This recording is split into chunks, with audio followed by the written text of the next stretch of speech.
My name is Léa Mondo, and welcome to Breakfast at Léa. We congregate here every first Sunday of the month, where I have a little chin wag with my favorite musicians or the people that are doing really cool shit, either online or in my scene, either in London or around the world. We basically just like chat about our journeys, our challenges, and all that jazz. If you like what you see, please do like, share, subscribe. It does wonders for the channel. It helps me keep going. My next guest is one of my good friends in the music scene of London town. His name is James Shephard. James has been part of the London music scene for years, working with a diverse set of artists and musicians in a wide variety of genres. Everyone from the greats of reggae such as Gregory Isaacs, John Holt, Max Romeo, and Marthia Griffiths to contemporary UK artists such as Tashai Makeda and Summer Payne. James has been doing sessions in the UK and international tours, TV and radio appearances around London, house band work at jam nights and teaching. James is always busy, as you can see. He released an album of instrumental music called High Functioning in 2022 and is currently touring with acid jazz legends Galliano. Please welcome my next guest, James Shephard. Thank you for having me. Appreciate being here. Thank you. Thank you for coming here. How are you today? I'm good. A little bit tired, but we all say that, don't we? Yeah, we do. Yeah. What have you been up to? I've been what have I been doing? I've just come off a tour that was fun. I've got a regular thing I do on Wednesdays. I've been Plug doing it in. Different. Oh, that's at Below Stone Nest. I don't know if anyone knows the fantastic drummer Pharaoh Russell. Yes. It's his night, and we do it every Wednesday or most Wednesdays. At a place called Below Stone Nest, which is in Shaftesbury Avenue in central London. And we're there between 9 something and 1. Yeah, I remember going to that, like in 2024 or something. Oh, that's before my time. I wasn't doing it then. Or was it 2025 I went to? I went there. Was I playing? Yeah, you were playing there. You invited me. Oh, okay. Your memory is so bad, right. James. I do a lot. You do a lot, yeah. A lot of stuff, not a lot of stuff. Yeah, you do my memory, a lot, yeah, I do a lot of things. Yeah. Yeah, that's my memory's. Has it changed the dates? I saw when it was on Tuesday. The old one was on Tuesday. Oh, yeah. Or they do, you know what, I don't really know. I just show up and play guitar. Yeah. But they do events on Tuesday. Oh, okay, yeah. Like he does jam nights and stuff. But the one I do is Wednesday. I'm like in the house band and it's like an open jam type of thing. Oh, yeah. It was so good. And it's a vibe. Farah. Do we call him Farah? Pharaoh. Pharaoh. I always find it hard to say that name. Pharaoh is such a good drummer. Yeah, he's great, man. Legend. I've not played with him, but I've been meaning to play with him. We just keep missing each other. Like every time I'm like, oh, do you want to play this day? He's not available, or like, I'm not available. It's just like always missing each other. But he's so good. One day we will. Mm-hmm. Tell me, so you've been touring? Yes. Who have you been touring with? I'm touring with a legendary band. It's an honour to do it. They're called Galliano. They're part of the acid jazz movement in the UK in the 90s. Mm-hmm. That's kind of what they're most known for. Yeah. And yeah, they're great legends. It's good stuff. Legends. And they were touring with the brand new Heavies. They did a UK tour. I think they're in Japan at this moment. Right now. But we did the UK tour, like it was Galliano and brand new Heavies. That's so sick. It's around the UK. It was nice. Oh, so are you in the band now for the foreseeable? I seem to be. You know, I don't want to count my Sick. Well, yeah, they're good guys, man. It's a good vibe, and I really enjoy playing their music as well. It's kind of very funk based. Yeah, it's very funk, but it's got that kind of sort of spiritual jazz kind of the whole acid jazzy kind of thing. Yeah. They're all like crate diggers back in the day. Yeah. All that old that early jazz funk type of fusion thing. Yeah. And then the hip hop poetry aspect to it. It's good stuff, man. Yeah, it is. Love Galliano. So how did you get the gig? I got the gig. Actually, you were partly responsible. Because I was gonna say, "What God?" The legendary UK DJ and label boss and general good guy Giles Peterson. I went on his show twice in quite a short amount of time. Yeah, so I did a thing there with Summer Pearl, which was really good, and I did it with you, which was really good. So I got to know him a little bit, and he sort of seemed to appreciate what I did, and then he recommended me for the Galliano gig. And the first thing I did with them was at Rough Trade East. They were doing a album launch, I think. See, that's the thing. I focus on the music. I can never remember why I'm there. Yeah. But yeah. You like just turn up, plug and play. Thanks, guys. It's been great. But that went all right. And then I got, they got told they were going on the road. So I did a gig in Belgium with them. And then we did this UK tour. We've got another show tomorrow. I don't know when this is going to air, but... this is probably going to air sometimes in the summer. Oh, okay. Yeah. Because it's almost May, right? Yeah. But I'm sure we'll be out. There's more stuff in the diary as well. So look out for Galliano live. Yes, really sick. Yeah. Do you want to hear a fun fact Yeah. about your situation of being Galliano? So I also got asked to audition for your role, and I obviously I'm not as good as you, so I was like, I'm sorry, I can't do that. You have to pass it on to someone else. Yeah, I was Galliano? like, yeah. That's so Giles asked me, how mad is that? And then I literally chickened out.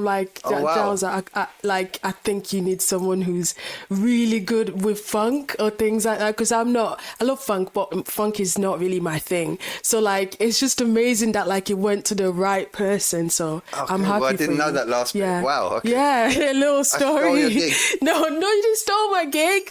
I gave it to you. Oh, thank no, I'm you. sorry, I didn't give it to you. I just wasn't. You just know when things are for you and when things are not for you. Yeah. And I think it's you have to, in this business, you have to be wise to know what's for you and what's not for you. And I'm just glad it went to the right person. So when I was one time looking at your stories, I think a few weeks ago, I was like, hey. That's so cool. That's sick. I'm going to talk to him about this on the podcast. Awesome. All right. Yeah. Yeah, that's cool. Well, big up Giles Peterson. Big up Giles Peterson. Big up Galliano. Yeah. If you don't know Galliano, then what are you doing? Yeah, there was the acid jazz movement in the early 90s. Yeah. And then the ones there were loads of different bands and people and DJs, and it was a whole scene. Yeah. I was a bit too young to have been actually involved in it. I was a little kid. Yeah, we were young. But I wasn't even born yet. There you go. But you have everyone's heard of Jamiroquai, right? Yeah. They were probably the most commercially. Yeah. What do you say? The most commercial. Not in a bad way. They were they were the ones that Yeah, that's the ones people would have heard of. Yeah, but there was a whole movement, and Galliano were really important. So it's an honor to play with them. Would you say, because a lot of people do say that acid jazz, Giles is Giles Peterson is the father of acid jazz. Is that debatable? I don't know. And the thing is, because I'm around those guys at the moment, I don't want to say the wrong thing. No. But my impression. No, because I don't know much about acid jazz, so I thought that you would know. I mean, I know it from my perspective, but when you're around the actual real deal of it, it's oh. But from my understanding, there was Giles, there was a guy called Eddie Pillar. Eddie Pillar, okay. He started the acid jazz label, but not everything acid jazz came out on the acid jazz label. I'm sure it's very complicated. All right. And there were different. There was Talking Loud Records. I think that was Giles's one. Oh yeah. Mm. But it was all this London thing, and it was kids. I guess you'd say hip hop generation, Gen Xers. I guess if you're talking generations. Yeah. And they were getting into not only that kind of funky jazz thing, whether it's Jimmy Smith organ music or Herbie Hancock fusion, or and then you had all the early hip hop, the nice jazzy 90s hip hop, the Tribe and De La and all the Dilla stuff, all that in a big mix in a very London way. Yeah, I love that about our scene though. We have literally started so many movements in London, even though absolutely. The scene maybe looked at as small.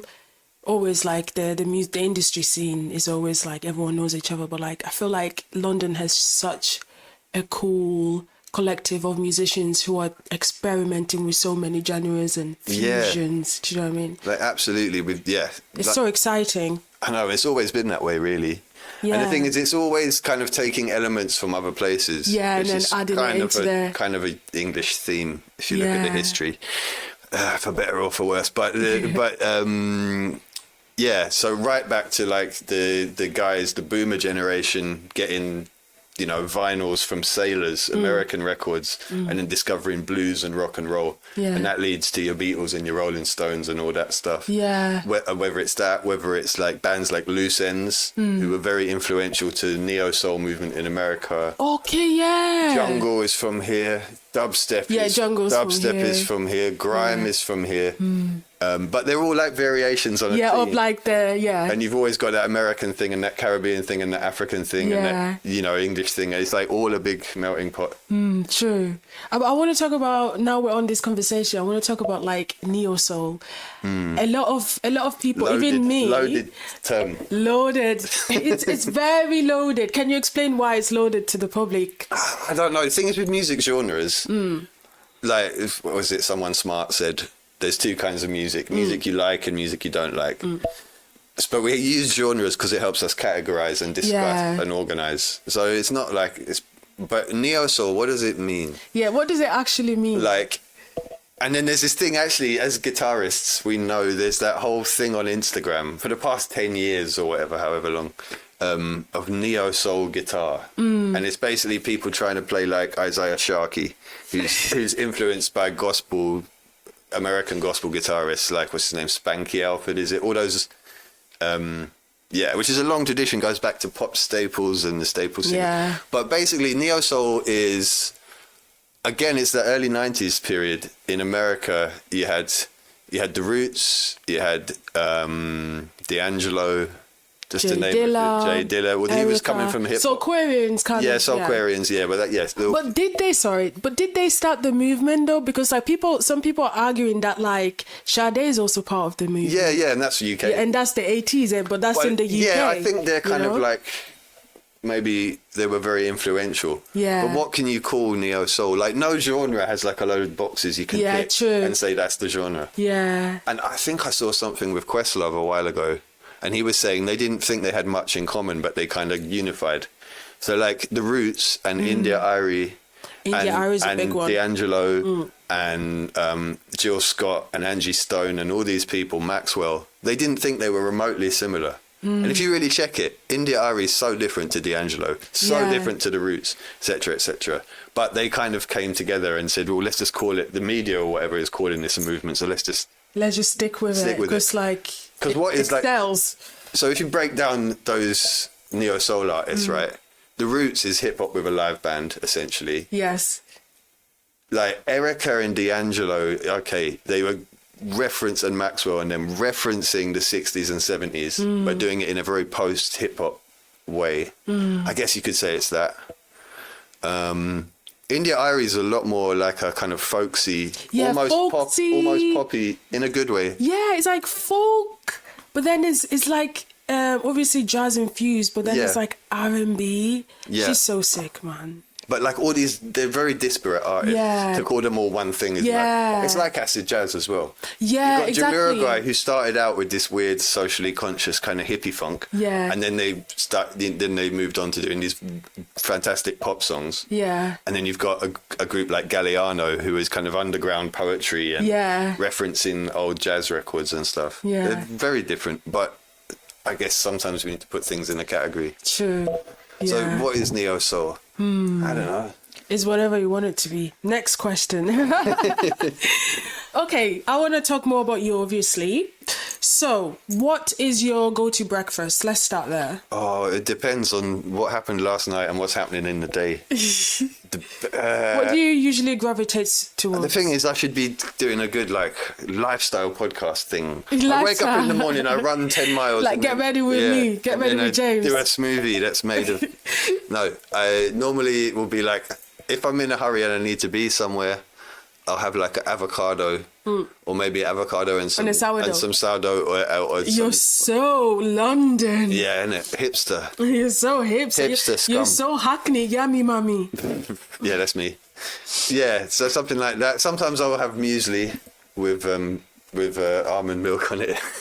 Oh, wow. And then I have coffee and then I'm good. Sometimes I'll have like some fruits, bananas and apples and oranges. So depending on what side of the bread you work upon. Yeah. Fairs. But I've just like, it's funny, it was kind of a running joke on this last tour. We had a well-known hotel chain, medium priced hotel chain that they put us up in for most of the shows. Okay. And we had the same breakfast. Every day? Every day. You know those, well, I don't eat the meat parts of it, but basically that. Oh, okay. You know, and the beans have been there. Black pudding, no. No, thanks. No. I love full English, but black pudding, haram. No. The beans that have been there for a long time and they've started to go soft. And then the vegan sausages that are a bit hard. But we just, because we had it every morning, by the end of the tour, we were all like... You just kind of, yeah. It's long. But my go-to breakfast involves coffee generally, and I try and be vaguely healthy with it. Do you sometimes just go about your day with just coffee? I try and not do that because then I find... definitely used to do stuff like that, but I feel like the energy drops. Yes, very quickly. Because it's fake energy, it's tricking your brain. So.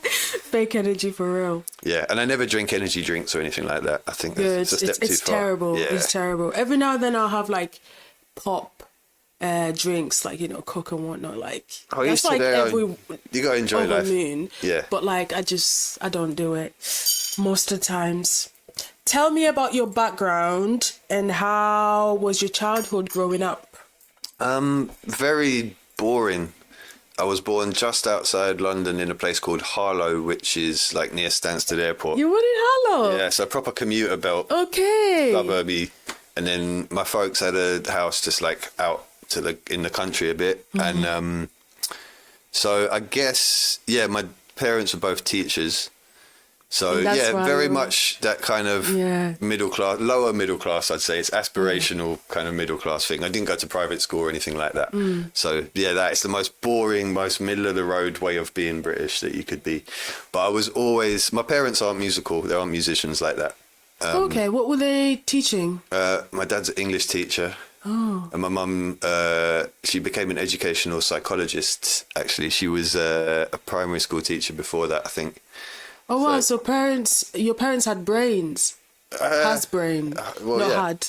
I can say had. They're stupid now. That's one thing I'm very grateful for. Yeah. It's because my dad's from a very working class East London background. But he got into reading at an early age. So the importance of literacy and reading books and just being aware of history and stuff, I'm very grateful that I had that growing up. Yeah. Because I've always been fascinated. I'm quite a bit different from my dad, but that's one thing, the importance of reading and knowledge and stuff that was kind of given to me. So I'm very grateful for that. What makes you different from your dad except for literature? We're just totally different generations. It's hard in this time because the way culture moves forward, none of us are much like our parents, really, are we? Yeah, but I still find like a bit of my parents in me. Yeah, there's maybe a bit. My dad was the only child. He's a really nice guy. Like if you meet him, you'll like him. He's cool, but he talks a lot. He has opinions. He's quite right. I really like him there because I have a lot of opinions. Yeah, he's quite right wing. Which is like I know to some people probably watching this. So that's like, what you're referring to. He's a bit different than me. Well, it's not opinions; are just opinions, and we're all products of our environment, you know. True. But he's not like a creative artsy person. But I think he appreciates that side of life. Okay. Like I think he did some amateur drama thing in uni and stuff. Yeah. So he can sort of appreciate it, but he's never wanted to be in the trenches of creativity. But then that's my first generation middle class privilege, isn't it? That I feel that it's open to me to be this creative person. Whereas I think the boomers, although they did have an easy way in life in some ways in terms of like being able to afford property and just doing a normal job and you can buy a house eventually, all that stuff. They did graft. They really did graft. Yeah, they did. You know. Yeah. So they were more on that thing. Okay. But he's kind of a bit right wing, straight ahead type of guy. Yeah, very conventional English Christian. But yeah, I don't put people in categories. Fair enough. I've found no correlation in my life. Yeah, you shouldn't really. Between political take people as they are. Exactly, political leaning, religious belief or lack of, or anything like that. I can't find a correlation. There's good and bad all over. So, yeah, true. Yeah. So in terms of music, how did you get into music? Are they music enthusiasts at all? Kind of, but not really. Not in the way, probably to people like us who are just obsessed with it, or speaking for myself. like music is everything to me. Yeah, of course. I have me to too. really focus to do other things. Yeah.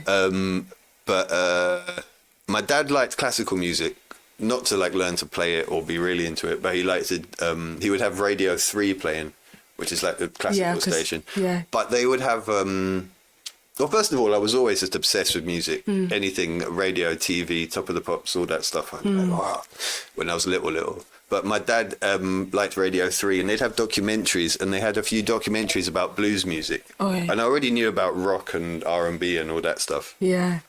But when I was like maybe 7 or 8, I remember someone had different documentaries on Radio 3 about it might be the history of honky tonk piano or the history of Bluebird records in the 30s or stuff like that. But I just, something about that music, it was like, ugh. Yeah, it just got you in the field. Yeah, and obviously I couldn't really comprehend the social implications of it, the historical context of what was going on. I knew it was American and old. American and old. But and then it just like opened a door to a journey. Yeah. And then like so even to this day, blues. If I need because in my life I'm always learning music, playing music, teaching music. So, but if I just need like a reset, like it's normally blues I will go to. Who's your go-to? One of the many forms of blues that exist. Would you say blues music is what got you into guitar playing? Tell me, how did you get into guitar playing? I don't know. That's almost like without sounding pretentious. Yeah. It's like my mum, I've told this story a few times, but my mum says it was like a preschool group, like, age 3 or whatever. Okay. And then there was a lady they did like a mother and toddler group or whatever it would have been. And a lady used to play acoustic guitar and sing hymns and nursery rhymes and whatever. Oh. And my mum says I was just mesmerised. Yeah, fascinated.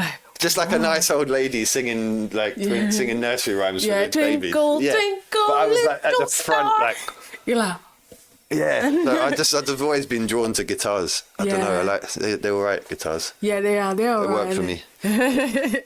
So when did you start playing? What age? I think I just started begging my mum for a guitar, and I was walking around with a tennis racket, her old tennis racket, like pretending for ages. And then one day she got me, I think, the Argos guitar, maybe. Them ones, yeah. The nylon. The starter, the nylon yeah. Small one. Yeah, that was my first one as well. Yeah. The Martins or something. Martins. It wasn't guitar. a Martin. It wasn't your. Oh, yours must have been. Martin are like the really expensive American guitars. Is that the one? I think mine was Martin's, but I don't know if it was from Argos. Where did you grow up? I got Martin as your first. Funny story is like my sister actually got it for her birthday, so I stole it from her. That's how I got into guitar. Oh, okay. Yeah, so it wasn't even mine. It was she got it for her birthday, so it was a big deal. And I remember it was a Martin's. Yeah. Martin's. Maybe that's a knockoff because Martin is a very fancy, like a flagship American. Oh yeah. Posh, fancy guitar. Cost thousands. Okay. But yes. That's how you got into guitar? Yeah, and I was just off from there. How did you train? A lot of self-taught things. Then I had some classical guitar lessons with a guy. Mr. McDonald. I hope you're still around, boss. And then I didn't do that for long. Then I went to secondary school, and there was a rock guitar teacher at the secondary school, and I did a few lessons with him as well. But it was mostly. Thing is, you're always self-taught, really. Even if you're attending a conservatoire, it's about what you make. It's about what you do in solitude. Yeah, and it's about what whether you're in a university or you're at a jam night or at your friend's gig or whatever it might be, or watching something. It's about what you take in. Yeah. And how you internalize it. So everyone's kind of self-taught, really, aren't they? Yeah, in a way. Yeah. But that was the sum total, and I. Wasn't getting on too well in school. I was a weird kid. I maintained. Weird how?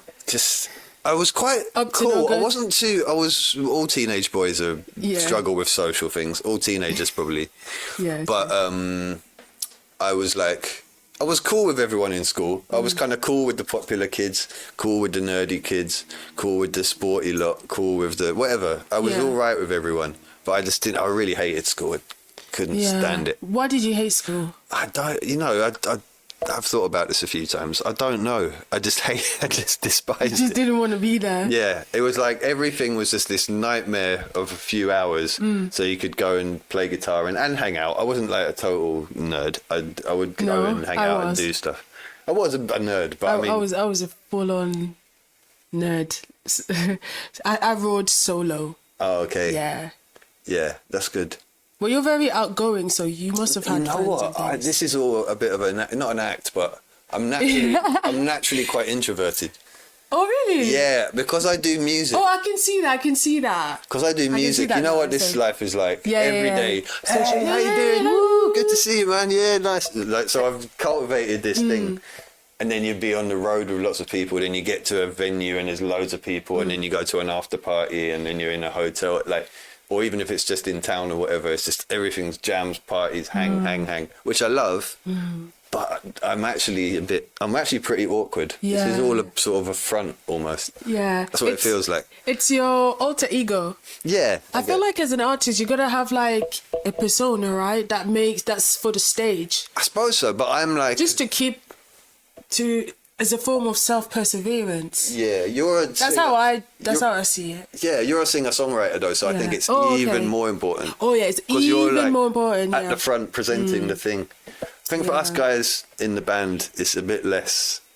Yeah. Maybe it's the similar, but it's not so intense. Because you literally, you go on stage, it's Léa Mondo. Yeah. You've got to be that, you know. It's a lot. That's why I'm wearing a wig now, because it's like this whole new era of my music is like, I just want to like separate the stage layer and this layer, who's still opinionated, but like a bit more down to earth, a bit more me, you know? Okay. And it makes it easier for me because then it's like once that wig comes off, I am Lux layer. I am back to hippie layer, down to earth layer, and I can be myself. So wigs now. Yeah. Do you not see it? I haven't. I'm sorry. There's so much, and I'm always busy. Listening to my new stuff. Sorry. I'll get on that today. It's okay. But yeah, we like the locks though. I thought that was the whole thing. Yeah, obviously. this was the whole thing. It still is the whole thing. But I'm like, do you know what? This era is different, and it's good to change. Quick shout out before we get back into the episode. Do you like retrofits? Are you into gingham? Look no further, because summer is officially here and my gingham tight tops are ready to come outside. Cute, flirty, vintage inspired, and perfect for hot girl walks, festivals, dates, or just being the best dressed in the room. And while you're at it, make sure you join my newsletter for exclusive updates, behind the scene tea, music drops, and all that juicy extras. Links are below. Okay, I want to ask you, do you have a specific song or record, any record, LP, EP, whatever, that you would, that kind of like, not necessarily change your life, but like a record that's just literally like your number one record, you will never, nothing compares? I always struggle with these things because it's like, so who's your favorite person? Yeah, it's true. It's like they all have something to offer, right? Life is a tapestry or whatever. If you had to pick one though, what's like your favorite record ever? It's really hard. There's some things that I just think are absolutely perfect. Like, especially like pop music, like the most basic, like some of the early 60s stuff. Like, you could even say... The Motown stuff. Even before that. Ooh. Like, you know, your Shirelles and your... Okay. Like perfect. Some things are just perfect. I could name a few tunes that mean a lot to me. Yeah. Like an example, I'm not saying this is my favourite tune, but an example. You know Why the Fools Fall in Love by Frankie Lyman? Of course, yeah. It's just absolutely Frankie Lyman. Perfect. It's so good. And it's got my man on raspy sax solo in the middle. So it's really pop, and then you get this R&B for the time, 1950s R&B, sax solo in the middle, and then it's back to the doo-wop. It's a beautiful thing. I love how you said that. I was literally listening to that song like 2 weeks ago. Yeah, and the kind of naivety of it. And he was so young. Yeah, I know. And it's actually a sad story if you read it. Yeah, it's very sad. Like, he lived a very sad life. Yeah, I know. Yeah. But I only read much about him through this book by Ronnie Spector. Oh, I've been meaning to get that. Let me see. Oh, we've got literature. It's this one. It's not just a prop. These are actually good books. These are actually great books that I read. They're not just props. Yeah. Like in the Wetherspoons.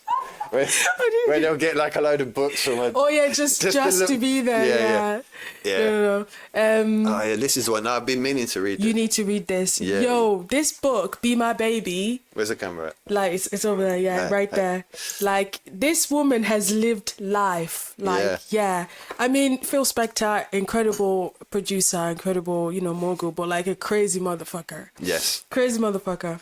But yeah, Be My Baby is another example of that kind of that is what I would say. Early 60s pop music. Bro, it's just like the wall of sound, man. It's just incredible. Like the fact that he sort of like came up with that, and it's just, well, not sort of, he literally invented the wall of sound. Yeah. And for a while I didn't understand what it meant until when I was doing my own EP, and just like, because my music now is shifting towards 60s R&B and girl groups and things like that. I've been so negligent of your music. I'm okay. I'm gonna get on that. That's my listen to some Léa Mondo music later. So I've been doing obviously a lot of research on how like I can, get the sound of the wall of sound, and it's just it's incredible the way that like he just recorded so many instruments in one room at once at the same time. Yeah, that's how you had to do it. And he'd have loads. Wow. He'd have loads of like the top guys in America. Yeah, and he'd have them kind of going gong, gong, gong. Yeah. Gong, gong, gong. Two or three drums. Yeah, and they all wanted to kill him because he'd have like these virtuoso jazz dudes going ding, ding, ding, dong.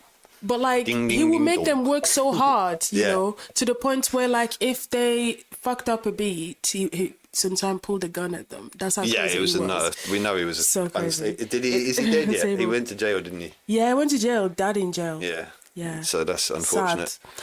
Okay, I want to talk about... By the way, this isn't like... I'm not like some devotee of early 60s pop music. No. You were just asking me. That was the tip of the iceberg of stuff. No, that's okay. It's good that you mentioned that, because that's like a nice segue to this book. So Yeah. we love this book, and we love the girl groups, and we love Ronnie Spector. Rest in peace. Iconic. Yeah. Not before, but a lot of people actually didn't know that like... people like Amy Winehouse was highly inspired by her. Absolutely. I mean, if you got ears and knowledge of music, and you got eyes. Eyes too, the beehive but thing. the Gen Zs always don't know. No, well, we're here to educate, right? Yeah, That's we're why here to educate, so yeah. But, Mark Ronson found the Dap Kings, that band.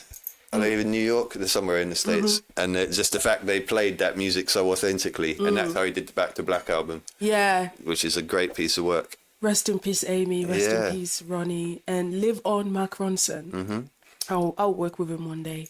And because the album she did before that was with Salam Remy. It was a bit more hip-hoppy. Yeah, a bit more hip-hoppy. Still jazzy, hip-hoppy, but with Mark, it was just like, 60s go. I think they just must have just bonded over their love of this era that we're talking about. Yeah, it's good. I want to talk about Tashai Makeda. Yay, the legend. Me, how did you meet her? How did you work together? How did your relationship start? My good friend Tashai. She, now where did we actually meet? I think it might have been at a place in Shoreditch, East London, called Troy Bar, which I'm sure you know about. Of course, yeah. And is that when I first encountered her? Yeah, I was in the house band there for their reggae jam open mic night, which used to be, I think it still does run. I haven't done it for a while, but it's every Thursday. Oh, yeah, that one. And is it still running? I think it is. I'd have to check. Yeah. But she became the host. And like, we just connected over a lot of things. She was self-evidently brilliant. And yeah. Now it's like however many years later, loads of years later. And we've worked together a lot. And it's nice. You've done all her music. It's not like I'm the kind of producer. I'm not the Phil Spector. No, not the Phil Spector. But like you've contributed with different things, production, played different instruments and stuff. Nice. Wait, talk about different instruments. How many instruments can you play? I play one well. And then the rest of them kind of go down in usefulness. I mean... As most of us, really. Yeah, I'm a guitar player, really. And I can play bass all right for certain things. I wouldn't say I'm like some super bass player that you can call for any gig. Maybe true. in an emergency, I'll pull it out of the bag. But then I'm a rubbish drummer, rubbish keyboard player, rubbish singer, rubbish. Yeah, it all drops off after there. But I know music. Modest. I know music, so I can sort of get it out, you know. Okay, now on to the spicy questions. Tell me a time where you felt like giving up in your career. I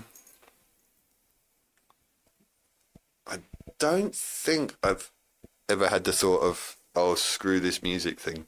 Really? You've never... I've experienced low times when I'd be giving up on more than music. But in terms of, I've never had right, I'm not going to do this, I'm going to become an accountant. Or I'm going to just go and live in Hawaii and be a surfer or something. I've never had that. Okay. I've had to do lots of day jobs and stuff over the years, definitely. Yeah. But what's has been like a thing where like you just feel like, rah, am I like, how can I actually make this happen? You just feel like you hit a wall. Do you know what I mean? Yeah. Don't necessarily want to give up. You just feel like, is this it for me? Like, I've had moments where, you know what it is, and this is all on me. I'm certainly not blaming any of the wonderful people I've had wonderful experiences with. But sometimes I think it's a character fault maybe. If I actually like someone, especially when I was younger, I would just hang out with them and do their thing. If I just like the person, which is dangerous because I like most people, I think, even annoying ones. But I've been in some non-productive situations, I think, working with people that were going nowhere fast, really, in retrospect. And it's just and it's taken me too long to go, you know what, guys, I'm sorry. So I can't do this anymore. But I've never hit the wall. But again... Like people pleasing then? Are you saying like sometimes you feel like you people please? Well, people might say I'm rude and opinionated as well. Yeah. I mean, aren't all musicians opinionated? You have to be, don't you? Because you need that discernment to bring something forth, right? Yeah. But maybe people pleasing, maybe it's just... And I don't know if it's a bit of it would have been the fear of the confrontation. No, it's not even that, you know. I think I would actually genuinely like people, and if we were making music together, even if the project is like deeply flawed, there's been times when I've stayed there for too long. Yeah, because you like them, yeah. And I'm not very I'm learning to be more business minded. I just go with vibes, and I've been very, very fortunate, and I do work really hard. I try and be the best I can, but at the same time I haven't. Some people are much more organized than me. Like I've been saying, I'm going to do exactly what you're doing now. I said I was going to do a YouTube channel with a Why not? Exactly. What's stopping you?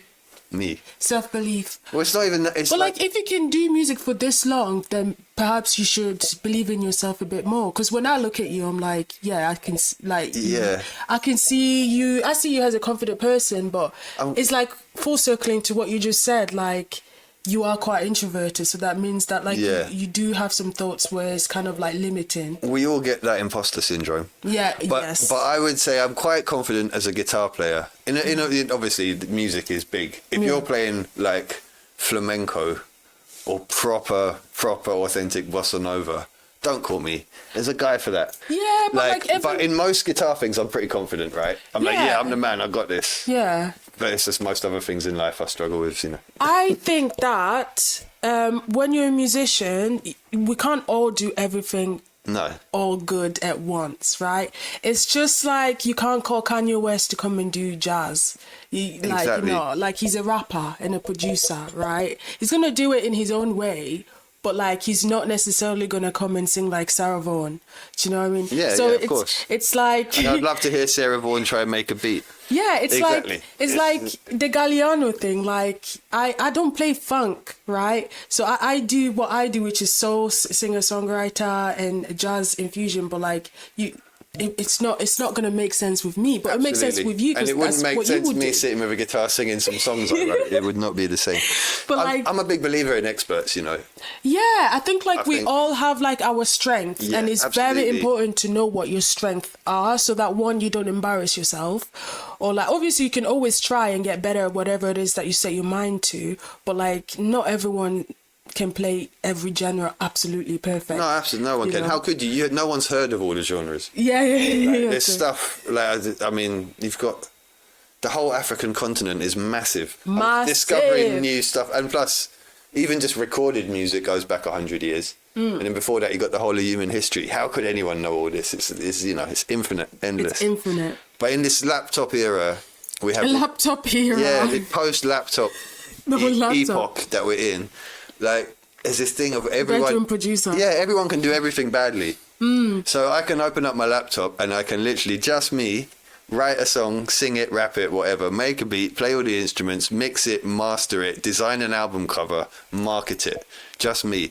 But you know what? All of those things, in my humble opinion, are going to be a bit substandard compared to if you, for example, got a singer to sing your chorus, or a producer to produce your music, or a drummer to play your beat, or a mastering engineer to do the mastering. I think the temptation to do everything yourself, I mean, it's a very old school way of looking at it, but I just prefer... I mean, there's some great laptop music. I love all the... Yeah, of course. That's no shade to laptop music. I love Amapiano, and I love grime and all this stuff where people have just used what's in front of them and made it. We all have our strength. But generally, I think experts are good, right? You gotta know what, like, who to hire. I think is a very big thing as well. Like, whenever I'm obviously like doing a show or whatnot, and I want it to be a specific sound, a specific way, I look at a scene and be like, who can I ask to do this? You know what I mean? Like, who can I put my faith in to deliver my vision? So it's very important to like know exactly who you're hiring and what you're hiring them for to get the result of what you want. Yes. With that, I want to ask you a spicier question. Can I ask you a question? Oh, okay. Can I have some more coffee, please? Of course. Do you think? We're doing this in the morning. This is all you. It was late last night. I was out late. Like, are you kidding me? This coffee's all yours. Oh, mine. Oh, wow. Drown in it. Yes. If you want some more. Thank you. It's perfect. Okay. Have you ever received a backhanded compliment? I'm sure I have. Tell us a story of... If you want, keep it short. No names. A story of when you got a backhanded compliment. I'm struggling to remember a specific time. A backhanded compliment.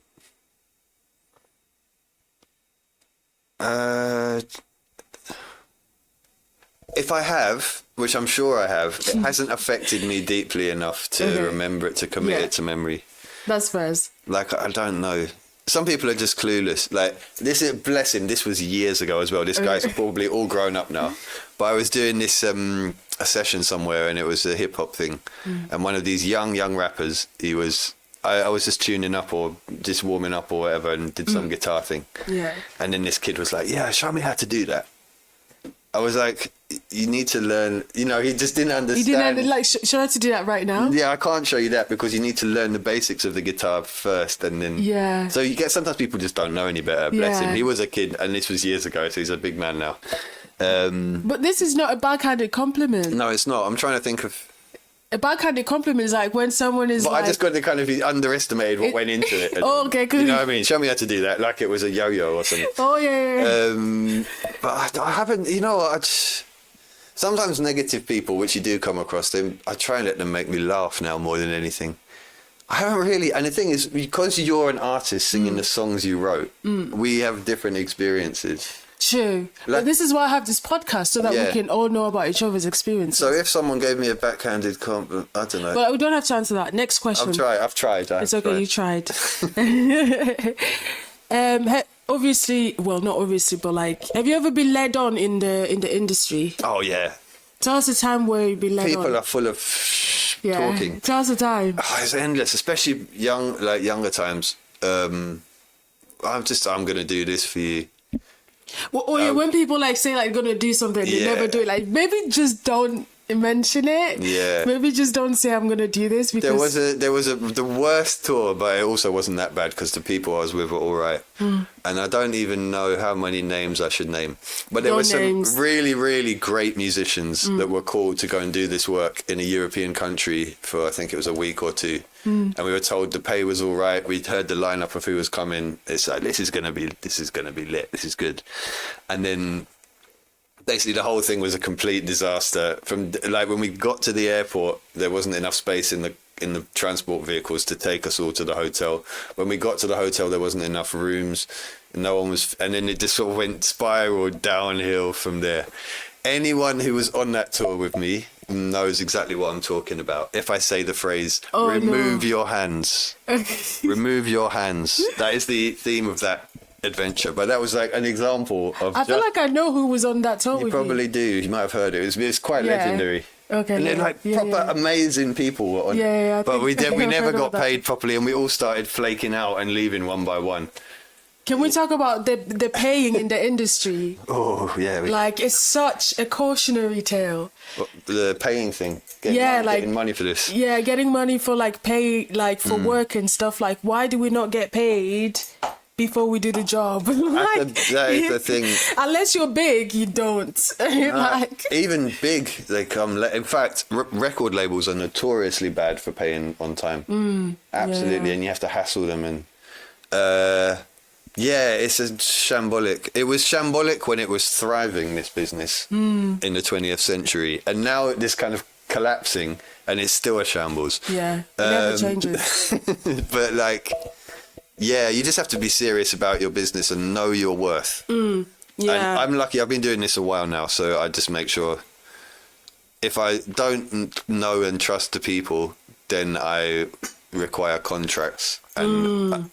Then there's certain gigs I just turn down because there's even some promoters and it's like they've got like an X or a red next to them on my phone. Oh my God, yeah. Because if I'm never doing a gig for that. Why is everyone so shady in this business? Like a lot of, not everyone, but like a lot of people. There is a lot of it about. Have bad business practices. It's like, are they not ashamed that like maybe I'm gonna like tell this to the next person, like, yeah. I don't know, embarrassed? I don't know. This it's a bit of an anomaly. I still haven't figured it out. It is an anomaly, people but like I would be so embarrassed. You know what I mean? So would I. But people don't act right in the music business. And if you worked in the post office or you worked in a factory or a shop or whatever, if you showed up an hour and a half late, high, drunk, and then were really entitled the whole day, you wouldn't be coming back the next day. You wouldn't. But in this, somehow... It's accepted. It's just like, yeah, that's just... And that's just James. Yeah, that's how it is, yeah. And then in terms of the people, there's a lot of... I think people like... I'll be real, yeah? Be real. I think people are a bit jealous of us. Because literally... like musicians. People like us, musicians, artists. Oh, people yeah. that can actually do the thing. Things that they love. So a lot of... I think... and we need all those other people, like even when I'm teaching students and stuff, I emphasize the guy that cleans the floor, the bar staff, the every single person, the drivers, the runners, the stage crew. We're all equally important and we're all working towards a common goal. So don't ever think you're special like that. You're special than someone else. But where was I going with this? Basically, need more coffee. Brains Brain like, yes, free. They're a bit jealous of what we do because we actually get to do the music, and the music is what brings people in. Do you think? There can be. Oh, I see what you mean. I'm talking about non-music, like shady promoters. Yeah, promoters, executives, and things like that. I think there's a little bit. Yeah. They almost sort of resent the fact that like we're at the forefront of the actual music. And they've probably got more money than us anyway, and they don't have to do it. Yeah, but that's the thing though. You're so real for saying that because I've actually reflected on that thought.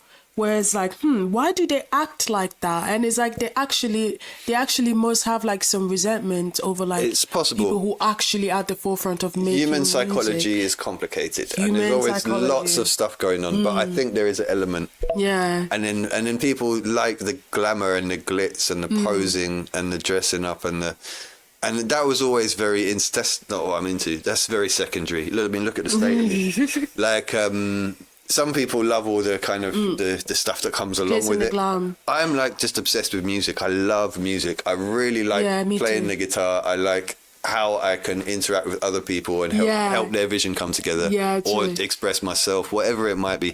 Even if you put me on some wedding gig, I'm just making Mavis and George's wedding go with a bang. Yeah. It's a wonderful privilege and I love it. Yeah, it is. I'm much less into, it's such a gift. It's what we have. It's such a blessing. So I understand why they're jealous. Yeah. But this brings me to the point that I was thinking just now. We was literally watching the what's it called? Justin Bieber's Never Say Never last night because I'm such a believer. I'm sorry. Biebercella tonight. I can't wait to watch it. Like, I've been in love with this man since I was 13, but that's besides the point. Whilst we was watching the show, and obviously throughout all of the things that's coming out about like what happened to him when he was young with all these execs and all that stuff, looking now at that movie and seeing how like he was overworked, exploited and everything like that, the way they were all watching him on stage just rubbed me the wrong way, because it was almost as if like they was watching like a puppet. Do you know what I mean? It's really sad. At that stage, you're a product. Yeah, and it's really sad. Like, he was literally like 16, like, looked so young. Like, imagine yourself at 16 doing 86 shows back to back. Like, that is crazy. I mean, and they keep saying that, like, we can do it, you can do it, you can do it. It's like, no, you guys just care about the money. And the way they looked on that video, it just looked like he was a puppet, and he was a cow they were milking, and there was this like jealousy vibe where like as if like Scooter Braun wishes he was the one on stage. Kind of, that's how I felt. That's what I got from that. That's possibly it's an like element to it. He felt like because I'm not the one on that stage, you're working for me. It's kind of, do you know what I mean? There was that element as well. It's like, it's so sad. It's like a combination of that and in a kind of resentment, and in a kind of resentment, resentment, but also like you almost look down on him. Yeah. Or it's just some kid that does singing. Yeah. I'm stacking up the dollars. Yeah, I'm stacking up. Yeah. And in some way or another, they probably do wish they were the one who like received all the praises and things like that, which is like a story for another day. All right, next question. I'll ask you 2 more questions, then we're gonna wrap up. I'm a bit self-conscious because I think everyone's going to think I love early 60s pop music.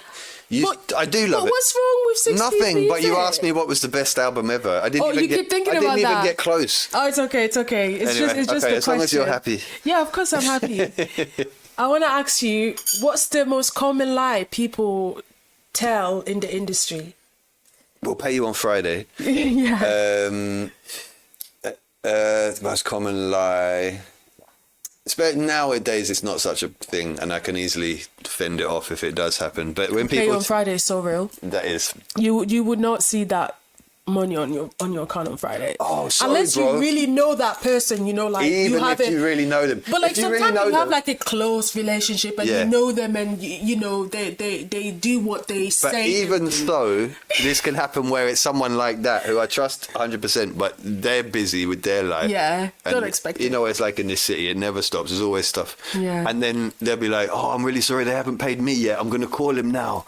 Yeah. But I think the biggest lie, I think that trumps even that is, this will be a great opportunity for you. Oh, yeah. you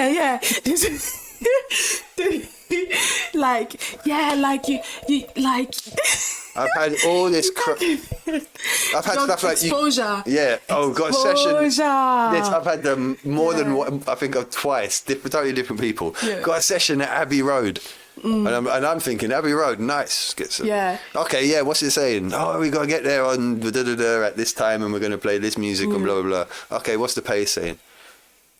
Oh, it's a fantastic opportunity to record at Abbey Road. Yeah. No, mate. No. Especially not at our level. Like, sorry, no. You can be at Glastonbury. Like, they put you on some little tiny stage and not pay you. Make you pay for your travel down there yourself. Do you know what? If you're like starting out, then it's like, you know, but you have to make in our level, it's like, nah, mate. We got like kids to feed. You have to make a judgment call. We got shit to do. You have to make it, like, you know that. Yeah. I don't feel a way to admit. I've avoided mentioning names and corporations throughout this whole thing. But you know, like South by Southwest. Yeah. In America, although they are doing a UK one. I'm actually doing it with Tashay. It's in Shoreditch. That's it. I don't know if it's before this comes out, and it's irrelevant because I can't remember the date of it. But it's irrelevant. But I can't plug it. Oh, okay, it's irrelevant in terms of... at South by Southwest London edition. When is it? Is that in May? It's this year. Okay. But it's early, it's not in the summer though, it's soon. No, it's quite soon. Yeah. But yeah, you have to make judgment calls. And South by Southwest, I know some established people. They might be established in the UK, but if you go and play at South by Southwest, I understand a lot of the time the fee isn't great. But again, that would be a selective exposure.